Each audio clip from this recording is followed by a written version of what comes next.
Magandang araw po sa ating lahat. Ito po ang aking entry sa Shanan Vlogs at Shania Lee Nancy Umasas.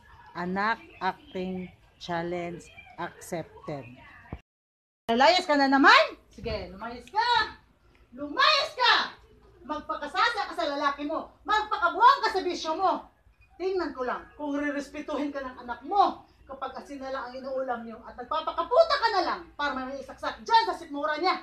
Alam mo, nagpapasalamat ako sa Diyos dahil hindi sinila ang isang bata na galing sa isang inang irresponsable at makasariling tulad mo. Kung magkakanak man ako, sisiguraduhin ko na magkasama kami sa hirap at ginhawa at hindi ko siya ipagpapalit dahil sa pera. Ang kapal ng mukha mo! Ang kapal ng mukha mo! Wala kang utang na loob! Ang kapal ng mukha mo! Kung ayaw mo sa akin, ayaw ko rin sa'yo! Kung iniisip mo na sana hindi ako ang napili mo bilang isang ina mo, sana maisip mo rin na hindi ito ang pinili ko na buhay para sa iyong mga anak ko! Pero nandito na ito! Nandito na ito! Kahit nandito na ito, kahit saan mang lupalong ng mundo, dala-dala ko ang obligasyon ko. Nabigyan ko kayo ng magandang buhay dahil mga anak ko kayo. Magulang niyo ako!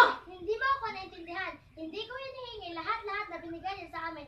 Kayo ang may gusto nun at hindi ako. Dahil mahal ko kayo. Dahil mahal ko kayo.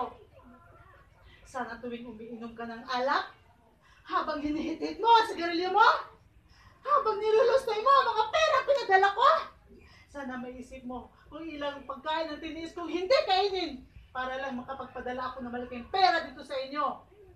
Sana tuwing natutulog ka nakahiga dyan sa kutson mo, natutulog.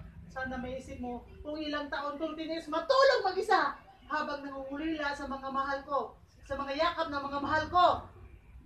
Alam mo ba kung gaano kasakit sa akin ang mag-alaga ng mga bata na hindi ko naman kano-ano?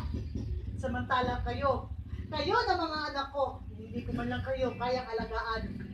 Alam mo ba kung gaano yun kasakit? Kaya ha? Kung hindi mo ako kayang respetuhin bilang isang ina, respetuhin mo man lang ako bilang isang